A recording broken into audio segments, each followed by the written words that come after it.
everybody. Welcome to Spill the Chai.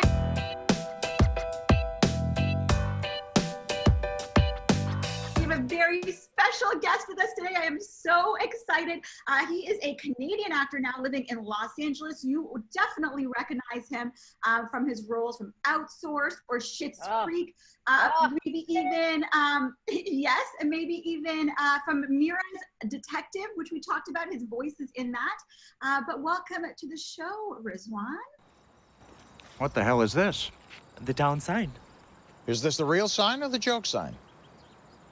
What do you mean? Thank you. How are you guys? Really good. And you got to kind of set the stage of what's going on in the background because I see someone special next to you. Oh, say hi. Hello. Me and my son, Arik, are, this is the first thing that's sort of happening after, the pandemic hit. We're in New York in a hotel room because we are about to start shooting a movie that we're both in called Basement. So it's going to be interesting. We've already gotten a COVID test, and I think we have to get one 3 times a week. Wow. And for me, it was fine. I was very nervous because I'm like, I can't even do needles. He said it burned a little, but it wasn't as bad as I was expecting it to be. But yeah, so we're gonna have to do that 3 times a week. Did you do the giant Q-tip up the nose? Yeah. Like I hated it so much.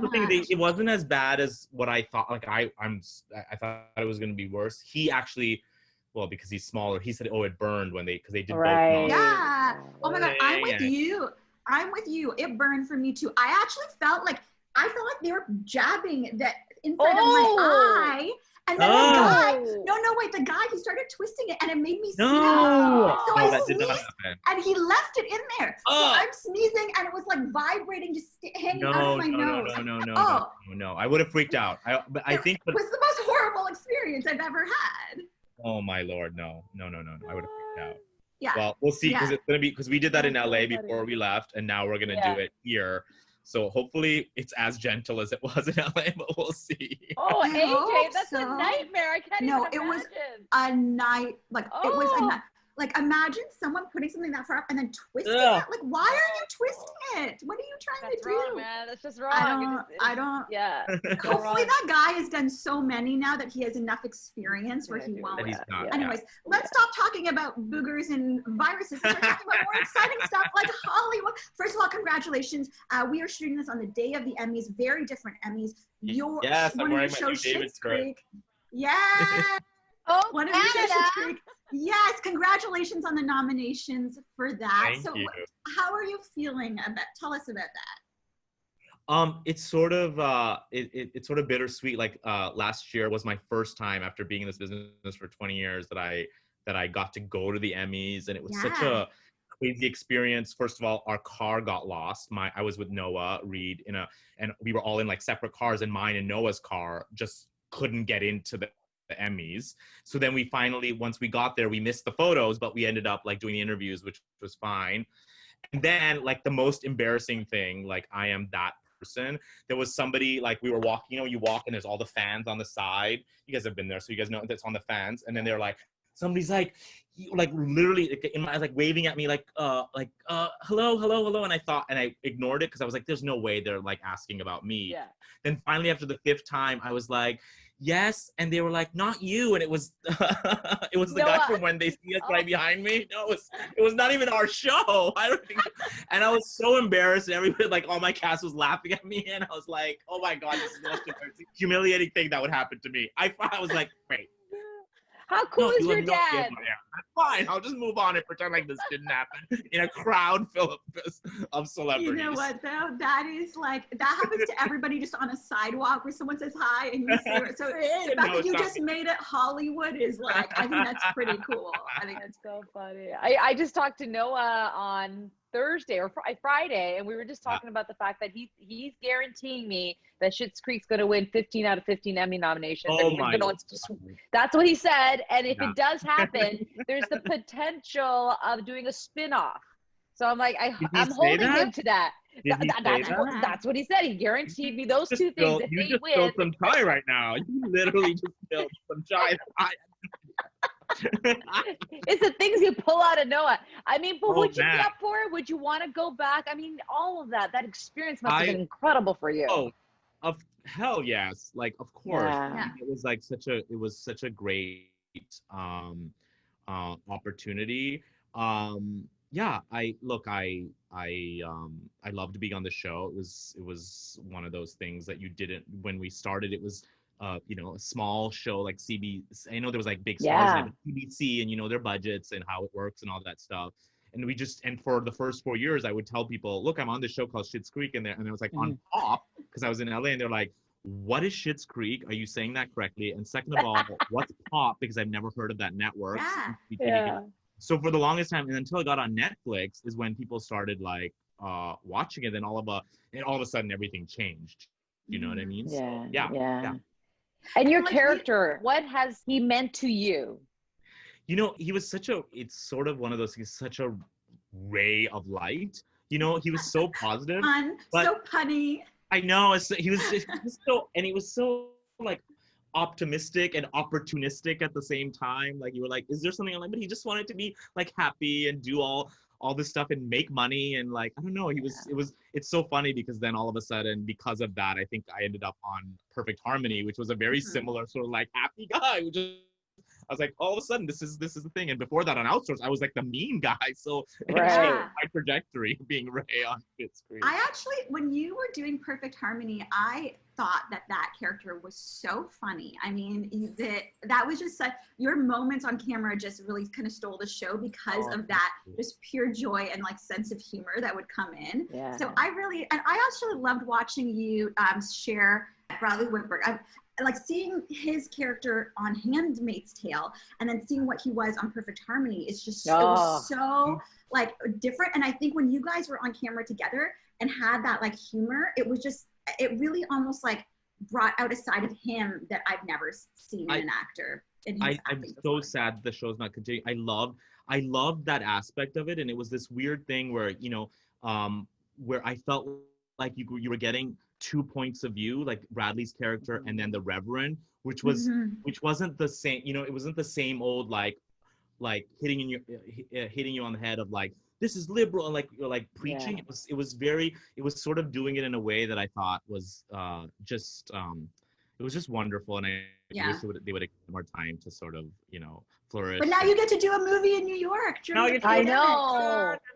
So let's talk about that. Do you feel there's been a change in terms of more opportunities for South Asians in the industry? Do you think there's more opportunities for you and your son now over the last few years? There is. It's definitely getting better. I do feel like we have a lot of work to do. I think it's not even just in front of the camera. I think there needs to be more people behind the camera and in the writing staff and the producing, because that's where the change really happens, because then you start seeing the stories, because people write what they know. We know that, right? So it's hard when they're willing to cast us more, but they're sort of fitting us into a story that maybe we didn't exist in their lives. Whereas if people like us were behind the scenes, we would be writing stories about ourselves.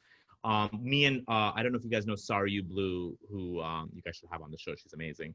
Me and her, we have a show with Broadway Video right now that we're pitching out for the next season. Oh, amazing. Yeah. And we really are looking for a South Asian writer to come on board. And it's so interesting that there's so few of them right now that are at a level that we can feel comfortable going to a network with. It's unfortunate that the pool is so small. I wish we can make the pool larger so that we can, get more opportunities. Because there are so few people who look like us in the writing room. And, Sangita and I have talked about this in terms of how it affects us in TV media, broadcasting, and news, especially like being written stories that you have to read that don't really understand your perspective. And in that way, I think it parallels the acting world. Do you feel like, as it is right now, even though you've had such success with your roles with Perfect Harmony on NBC and Schitt's Creek and these huge shows, do you still feel like many of them are stereotyping the South Asian character? So I get this question a lot, and yes, there definitely is stereotyping. I feel like with comedy specifically, I don't know, this just might be my personal opinion. I give a little bit more leeway to comedy because humor Right. is so, so specific and can get away with a lot more. And as long as there's a three-dimensional character, I'm okay with there being a little bit of fun. We make fun of everybody. Do you know what I mean? Mhm. And so, Yeah. and there was a lot of concern on it on outsourced. And that to me was the most interesting because I thought this show takes place in India. And there's the first time that there's 5 series regulars that are Indian and they weren't the same, but we still got this, Right. like, it's stereotypical, but it can only be that if there's only one point of view, and there wasn't. There was 5 different people with 5 different points of view, and they were all like series regulars, so you were seeing their lives, which, I mean, I get. Sometimes you just watch the pilot, and when you're just introducing someone for like 30 seconds, you hit on that one quality, like the way The Office did in the pilot, right? You're just like, Yeah. this person, this Yeah. is the Yeah. funny guy, this is the mean guy, Mhm. this is so that's what we did as well, but we got a lot of that flack. I have a harder time with the drama aspect of it, because a lot of the beginning was a lot of like being offered like terrorist stuff and all that stuff, because Right. That's people what, believe that that's when I first met you. Yeah. That was our first conversation. When I just moved to LA and we were just introduced, I think I was introduced to you by somebody who was like, oh, you have to meet these other creatives who are all at Cannes. I think we're all at Cannes. And it was like, Yeah. you, me, like Hoos Madavji, who's another incredible like working actor, and somebody, I can't remember who the other person was, but I remember the conversation that was had was, every role we've gone to this year, this is probably 5-6 years ago, every audition we've gone to this year has been for a terrorist. Yeah, Oh. it really Right? is that, and Yeah. it was like, and so that to me is more dramas, because again, as you guys know, a lot of people don't know, they don't think that they know any Muslims in their real life. So the only image and the only knowledge that they have of Muslims are what they see on the news and what they see on television shows like Homeland and 24 and all this stuff. So that's what they get, and that to me always is I think the bigger issue. And again, I think it's changing. I think it's slow, but I think Mhm. it is changing. And hopefully with shows like, when we get to pitch our shows, when we get to make our shows, we'll do a better job of having a fleshed out character that's not just hitting on the basic tropes and all that stuff, you know? Yeah. I had a conversation with Russell Peters, I guess it was last year, and we had a discussion, but he did that detective show. Yes. And we talked about accents. Yes. And he was not willing to do it. And he said, they said, we need this. It's pivotal to your role. He's like, no, I'm not doing it. How do you feel when people ask you, take on this role and give this your Indian accent? Let's see how this is going to work. Yeah. Are you offended by it? Or you're like, okay, this is the industry, and this is what I have to do. I'm not. I'm actually, I think if it's specific to the character, if it makes sense for the character, it's different. Yeah. Do you know what I mean? Like on Perfect Harmony, they were very concerned. I did have a little bit of an accent on the show, but they were very concerned about that. They didn't want, when the audition came out, it says no accent. And I actually went in and said, I get that you don't want an accent. I get that you don't want to get into this whole thing, but this doesn't make sense for this character. If he was raised by missionaries who happened to be in India, then he would not, unless he came here when he was 5, he would have a little bit of an accent. Do you know what I mean? And this is not what you've written. So to be true, I don't know how to play this character who speaks like me, who was born in Canada, if this is what you've written. If you want him to have moved here when he was, that story doesn't make sense. So I think you need to, and look, people have accents. Meryl Streep wins Oscars for doing an accent. There should be no harm in us being able to do the accent that we're. I think when it's the only joke, when the joke is the accent, then you have a problem. That's well said. Well said. Yeah, and going back to what you said about needing more people that look like us, who aren't so worried about placing their feet in the wrong place when they're making these decisions, right? Where they're so hesitant, where you just know naturally. If you have enough people that look like us in the writer's room, you know naturally when it feels right and when it doesn't. So. Yeah. Exactly. I look, if it's a well-rounded character, my parents have accents. They're not nothing negative about having an accent. You know what I mean? And I don't think we should use that as some sort of like, oh, all of a sudden this person has an accent. That's a negative thing. That's not it. It's just that it needs to be a fleshed out character. You can't just have what my first 5 years of being in this business was, come in and say 2 lines as the cab driver and do this funny accent and everybody's gonna laugh. That's where we have to be a problem. But when it's a fleshed out character, what's wrong with having an accent? I never understood that. That's So so interesting. are there like enough, like this might be too much of a personal question, but are there enough roles for South Asian people right now where you have the ability to say no to certain jobs that you feel like are, you know, not good representation, or is it at the point now where you're just happy to get out there and represent South Asian people at the chances that you do get? I knock on wood, I've been very lucky with the opportunities that I've gotten, and I have said no to the terrorist roles. I said don't even have me audition, because once the money gets involved, it's very hard to say no. And the one time that I did end up doing it, and I still to this day I'm like, I'm of two minds of it, because it brought me to another level and it got me a bunch of stuff. But I also did end up paying the terrorist, was on the final season of 24, because when I auditioned for it, I specifically had said I will not audition for a terrorist on 24. But what I didn't realize was on 24 they would give you auditions and they wouldn't give you the right size because everything was hush hush. So I auditioned to play a Muslim studies professor, and I ended up getting the job, and they were like, well, these are not the sides. This was just for us to see if you can act. And you would be playing, it was Ahmad, the bomb maker. No way. Like, I get that. That's like smart on their part to keep their script secret, but like, how mean to the actors? It made no sense. It was made no sense. So I think everybody who came in, every brown person read those same sides. That's good tea, Rizwan. And then they would assign roles to everybody. And this was the role that I was assigned. And I turned it over in my head and I tried to convince myself. And at that time I convinced myself, I said, well, there's a good Muslim character in this. So the bad, you know what I mean? You make yourself, because it was 3 episodes as a guest star, which I had never done. Done. And it was changing, and my rate was going to go up, and they were going to give me this. And so I ended up doing it. And, you know, look, it was hard. But after that, I just said, look, do not ask beforehand. I will not do this.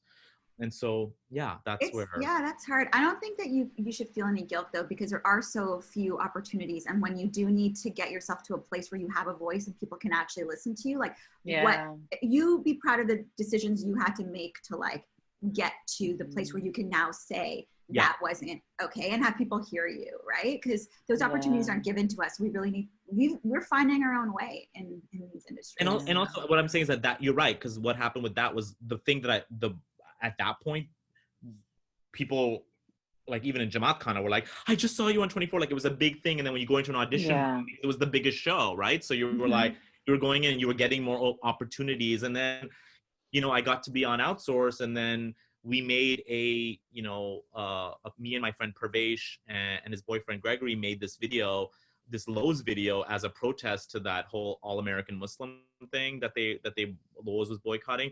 And because we were on Outsource, we got a whole bunch like recognition for this. So it's like, it's sort of in a way, like in a backhanded way, helped us to get our message across on other things, you know, and people, as you can say, we can talk about it. And so it's heavy on both sides, right? Like you never know. You never know. You never know. And you're right. Like it's that growth. And you're at this point where now you're Amira, the royal detective. And it's a show that is, we're fans. The whole cast is in. I don't mean, we're so excited. I don't know if my God. Well, I won't say. Go ahead. I won't Spill the tea. Spill the tea. In trouble. There might be some guest stars from my family that might be on the new season. Okay. Wink, wink. That's all I'm gonna say. Okay. Yeah, but like that's the epitome of what you've made happen, right? There's only a handful of you who have come to this point, and this show was so important to so many young girls. I have 2 girls, and this show has so much value, and you get to play 2 characters, right? You voice 2 characters, yes. Ajay and Khan. Yeah. So how does it feel to be able to work with a cast that's Asian? First of all, it's such a great show, just a great opportunity to be on it. I know a lot of people in the cast, but when we go into the room, we go in alone. So we didn't even I would go in and read the lines, and I'm like, I don't know what this show is. And this was another thing where we're talking about accents, where they decided that they don't want any of the characters, even though they're in India, they don't want any of the characters to have accents, which I thought was an interesting choice. But you don't know, right? And then we all at the premiere, literally like a week before everything was shut down, we had a premiere of the show opening worldwide, and that's where you meet the rest of the cast. And it was just so awesome to be in that theater and in the lot with it was like all these Indian people. They were all wearing like traditional clothing, and it was actually crazy. It was amazing. Yeah, like a good blend of your. So okay, we are both fans of Mira, the Royal Detective for Disney. So for those of you who don't know, it's on Disney Junior. We have done an episode on this, so you can go back on our playlist and watch it. But for people who are just finding out that you voice one or two of the characters, can you tell us, like, who are your characters? Do you do animal, like, are your guys animals? Are they humans? Or they tell us? I'm the quintessential Indian dad. Like both of my characters. I was gonna say you're the dad. That's what it is. That's like literally the typecast I have now. Really, it's something that I, according to him, probably don't know much about. But yeah, and I think what's really great about Mr. Khan is he's a Muslim character, and there might, I don't know how much I'm allowed to say, but in this next season they're going to, address it a bit. Address that a little bit. So I love that. It'll be interesting. Yeah. Because that's important. The way they create your character, the animations too, it's just like a typical Indian dad. So, I think there's one point, you know how those dads, when they walk back and their hands just kind of go like this? Yes! My dad walks like that. My dad totally walks like that. I feel like I walk like that. So maybe.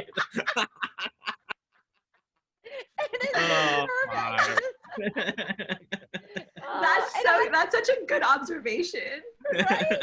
Yeah. And you're a dad to 3 kids, right? And how are they seeing the fact that you're out there? They see someone of your color on television. I mean, do they see that? Do they see I guess racism, right? Do they understand what you stand for?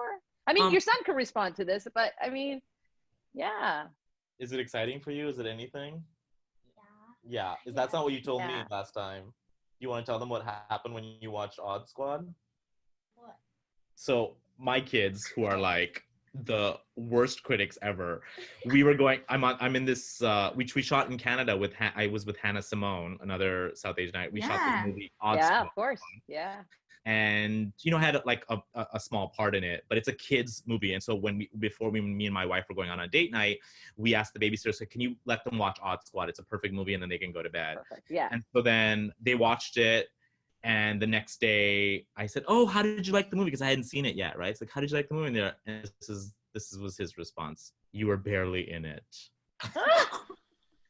I'm like, this is how excited they are of having me in TV.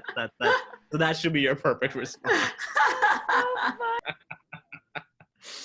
That is like, what a difference though, eh? Like you think about when we were growing up and the idea of having a working Indian or South Asian actor, like that was actually living in LA, working, getting lots of different jobs on lots of hit shows. I mean, that just seemed not, and there would be one and they would be very lucky.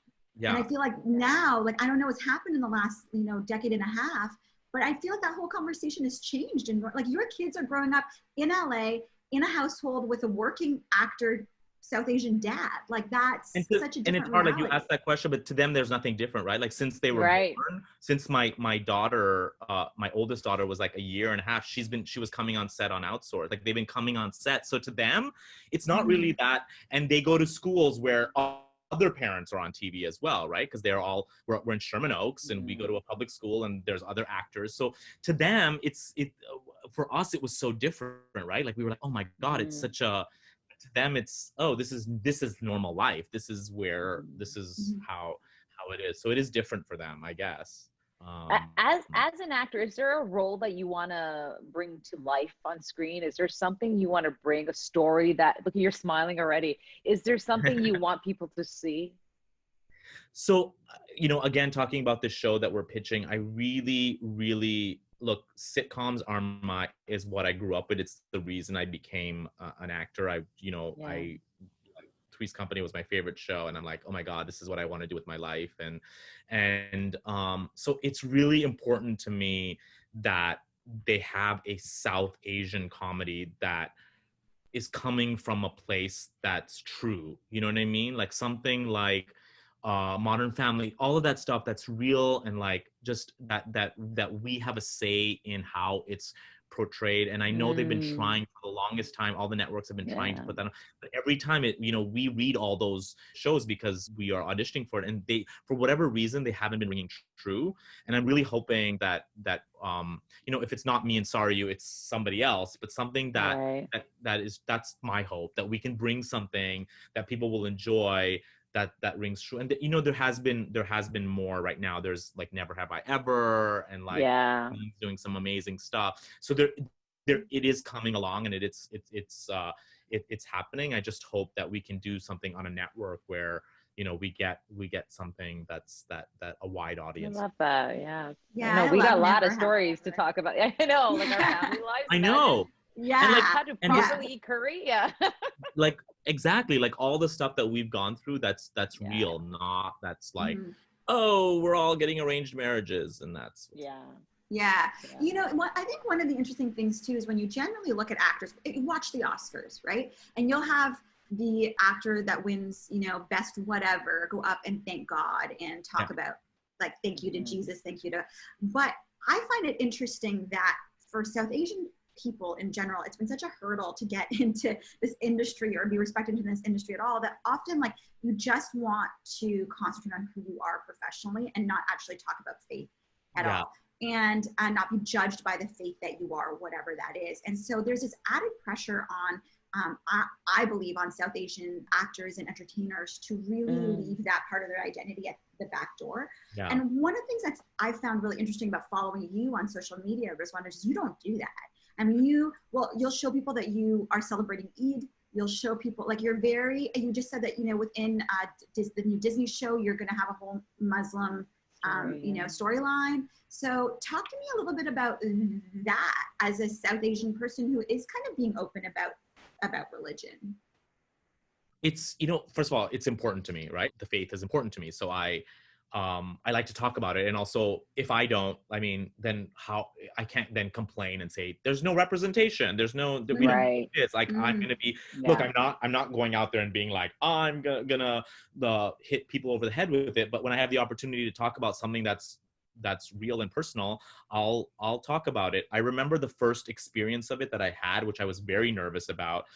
Specifically talking about Jamaat Khana, was on The Tonight Show with Jay Leno. I was a guest for Outsourced, and the way that it should we tell everybody what Jamaat? So for people who don't know what Jamaat Khana is, do you want to? You go ahead, because I don't know how to. Jamaat Khana is like a church for a sect of Muslims called Ismailis. Yeah, it's like a place of worship. Yeah. So exactly, it's hard to explain quickly in that sort of, because it's so for the Tonight Show, they do an interview just like a regular interview where they talk about, like, your kids and your wife and all this stuff, and then they call you back for another interview, and at that time they say, okay, we like this, we like this.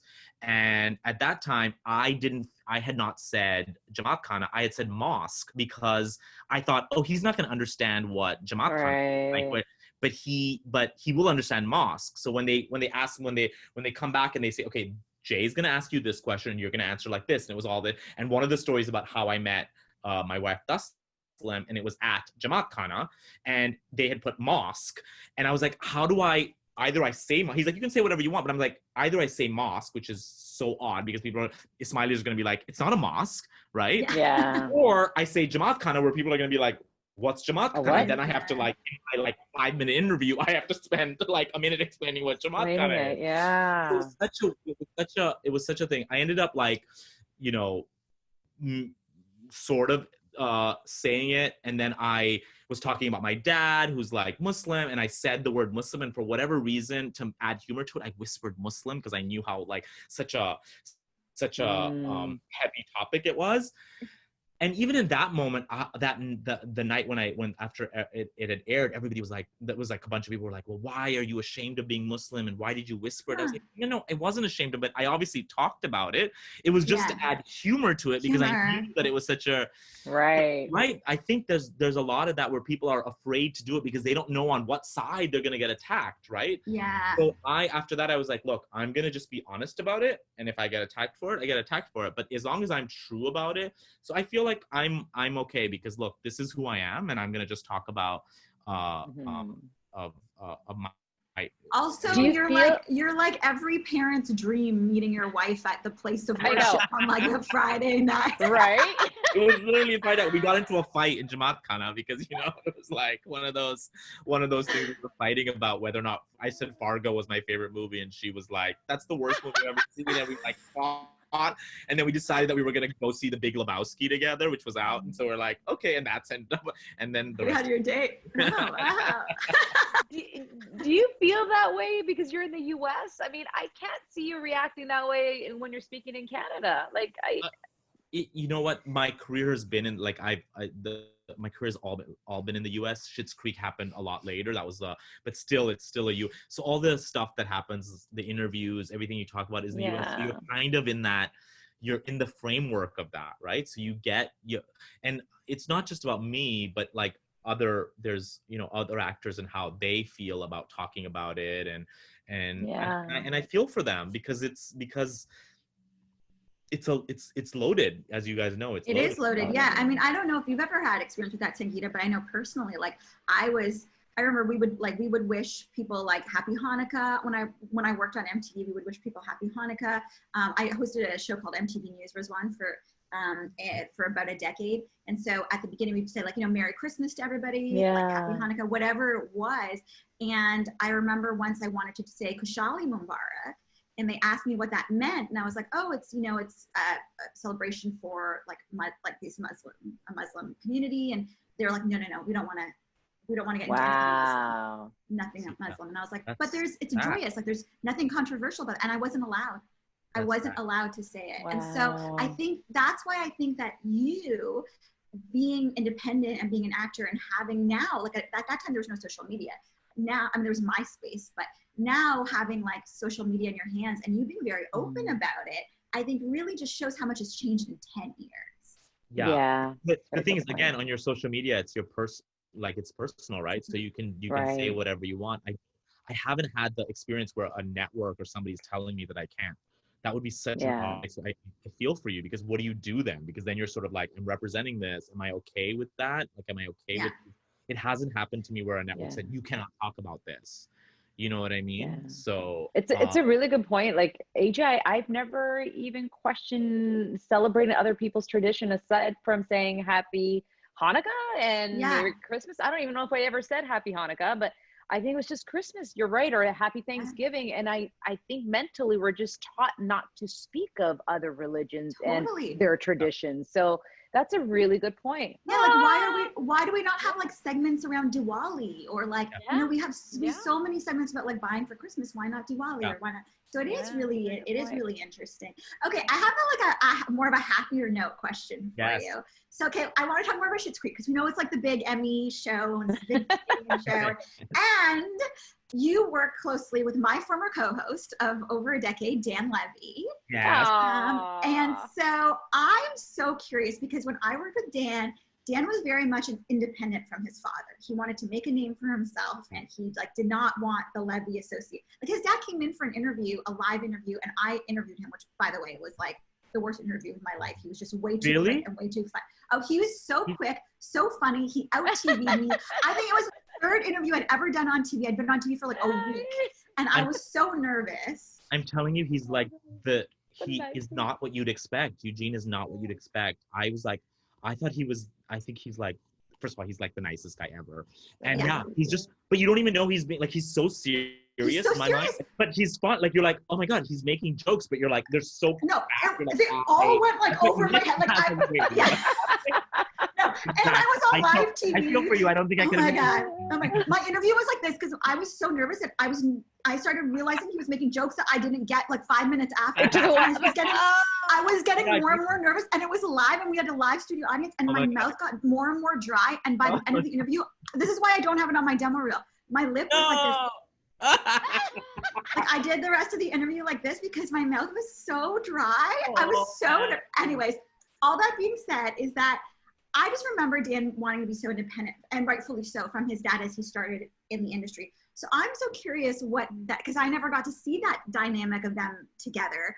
What was that like working with? I know how amazing Dan's comedic timing is, and the legacy of his father. So what was it like working with both of them together? They are hysterical together, as in like the way that like Arik talks to me, like as with literally zero, like just like, the comebacks and stuff. It's like Dan does that to Eugene in a way that you're like, I would never talk to Eugene like that. You know what I mean? Like, oh my God, he's like royalty. But Dan's like dad. Like we were on I'm gonna get in trouble for this, but we were on we were doing a Zoom for that. Did you guys see that Mariah Carey thing that we did where Mariah Carey came on for the Obama thing? And you finally see the truth that a hero lies. A hero lies, a hero lies, a hero, that a hero lies in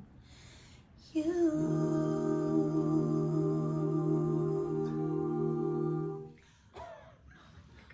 And so we had to pre-record it. We had to do the scene. And I think in the middle of it, Eugene like didn't know how to, like he wasn't, we were all recording and he wasn't recording. He would record when we were on pause. And he was like doing, and Dan just got like, he was like, Dad, where's mom? Like seriously, like can she help? Like it was like, he started getting mad at him and we were all like, oh my God, but he's like, it's his dad, right? So he can talk to him however he wants. But to us, we were like, he's talking to Eugene Levy like this. Like it was so them together is they're like a comedy routine on their own. Like I was like, I wish we would have that recorded so we could show everybody what their relationship is. Yeah, so they're really cute together. Just look like such a fun group to work with. They're like, so oh my sweet. God. They're so sweet. Yeah, totally. Good luck tonight on the Emmys. Oh, thank you. Fingers, and Enjoy your time in New York and the new show. And we're just so proud that you could join us and talk to us about everything that you're doing. And Mira the Royal Detective is going to be an icon show for so many kids, like the little one right next to you. But thank you so much for joining us. And keep on going, man. Thank you guys. Keep on going. Keep representing us. You guys are trailblazers in... You're the trailblazer, and I'm so happy that you're getting more South Asians to come behind the scenes in Hollywood and write these TV shows and write these movies. So keep that fight going. That's amazing. So that as your son grows up and the roles he gets to play will be so much more complex. That is so proud of you. Cheers. And you're Gujarati. Are you Gujarati? You're Gujarati, right? Yeah, I speak a little bit of Kutchi. But not and I understand Gujarati, but you won't want me to speak it because I will embarrass everybody and then. Theek che, is that right? Yeah. Maja mache, right? Maja mache. Maja mache. See, in Kutchi, what would I say? Yeah, aun tikaya. Do you speak Kutchi? I just speak Gujarati, and at that I only speak at a 3rd grade level, so it's. And now I'm embarrassed that I don't. Like I literally have the worst. I like anglify it. Like if someone were to say, let's go. How do you say let's go? Let's go? Aujo. No? That means come here. See, in Kutchi, I would say halo pa vinje. That's what I would say, but that's not Gujarati. What would you say? What do you say in Gujarati, Sangita? Chalo. Oh yeah, chalo. That's also chalo, Hindi, chalo. right? Yeah, I guess that's what we See, this is the problem, is all of our stuff is confused with each other because my Gujarati is confused with Swahili too. And so people who speak just Gujarati don't understand. I know we all have our own weird little dialects, but we all understand this. How do you say bye? How do you say bye? How do you? That's perfect. Yes. Just with an accent. That's it. Just say bye with an accent, and that's all the languages in India.